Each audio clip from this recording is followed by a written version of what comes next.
குருப்பியோ நமக. ஆன்மீக அன்பர்களே, தேசிகரின் யதிராஜ சப்ததி பாசுரங்கள் சப்ததினா 70, அப்புறம் ஒரு 4 பாசுரங்கள் சேர்த்து 74 பாசுரங்களாக வந்ததுங்க. அந்த 74 பாசுரங்கள் எதுக்கு எழுதினாருன்னா, உங்களுக்கு தெரியும் வீராணம் ஏரின்னு ஒரு ஏரி இருக்குது. அந்த ஏரியில் 74 மதகுகள் இருக்குது. அந்த ஏரி தண்ணி இந்த 74 மதகுகள் மூலம் பயிர் பச்சைக்கெல்லாம் பாஞ்சு ஜனங்க சுபீட்சமாக இருப்பாங்க. அதுக்கோசரம் தான் இந்த 74 மதகுகள் இருக்குது. இதில் இன்னும் ஒரு சூட்சமாக இருக்குதுங்க.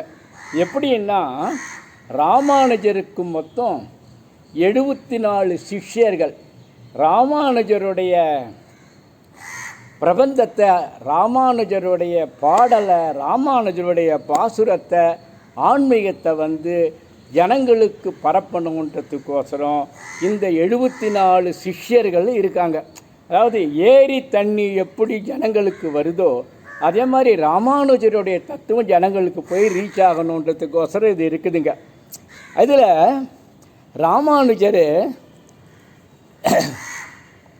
ராமானுஜரை பற்றி தேசிகர் என்ன சொல்கிறாருன்னா, உங்களுடைய உபதேச முத்திரை எங்கள் மீது பதியட்டும்னு தேசிகர் சொல்கிறாருங்க. அது என்ன உபதேச முத்திரைன்றதை பற்றியும் நான் சொல்கிறேங்க. இது தவிர நான் இன்னும் அதை வேறு ஒன்று சொல்லி இந்த கான்டெக்ஸ்ட் கொண்டு வரேங்க. அந்த திருவேங்கட மலையான் இருக்கான் பாருங்க, பெருமாள்.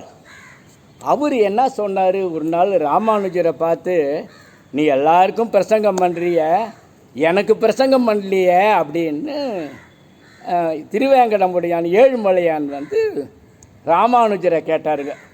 ராமானுஜர் பிரசங்கம் பண்ணுறாரு பாருங்க. அந்த பிரசங்கம் பண்ணும்போது முடியும் போது சின்மய முத்திரை காமிச்சாருங்க. இந்த பாருங்க, கெட்ட வரலும் ஆட்காட்டி வரலும் சேர்ற மாதிரி ஒரு முத்திரை காமிச்சாருங்க. இப்போ நான் கான்டெக்ஸ்ட்டுக்கு வரேங்க.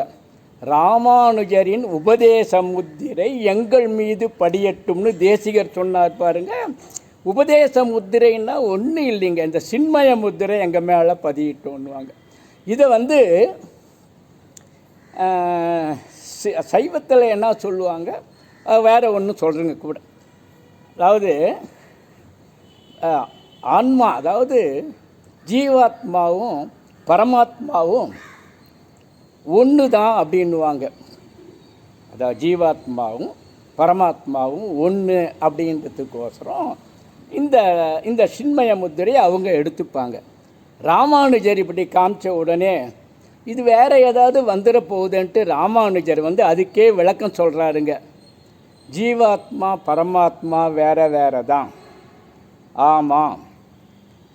ஆனால் இந்த ஆட்காட்டி விரல் இருக்குது பாருங்க, அது பரமாத்மா.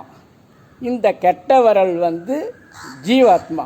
ஜீவாத்மா பரமாத்மாவை எந்த சூழல்லையும் சேர முடியாதுங்க.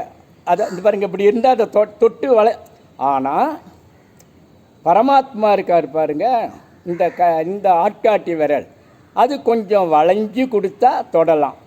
இதை தாங்க மாணிக்க வாசக பெருமான் திருவாசகத்தில் சொல்கிறார் பாருங்க, அவன் அருளாலே அவன் தாழ் வணங்கி. அதாவது பகவான் பெருமாள் உனக்கு அருள் புரிஞ்சார்னா வளைஞ்சு கொடுப்பாரு. இதுக்கு தான் நீங்கள் நான் சொல்கிறது தெய்வ சிந்தனை ஆன்மீகத்தில் எப்பவும் இருக்கணுன்றது. புரியுதுங்களா? உங்களை அடுத்த வீடியோவில் சந்திக்கிறேன். நன்றி, வணக்கம். ஹர ஹர ஹர ஹர மகாதேவ்.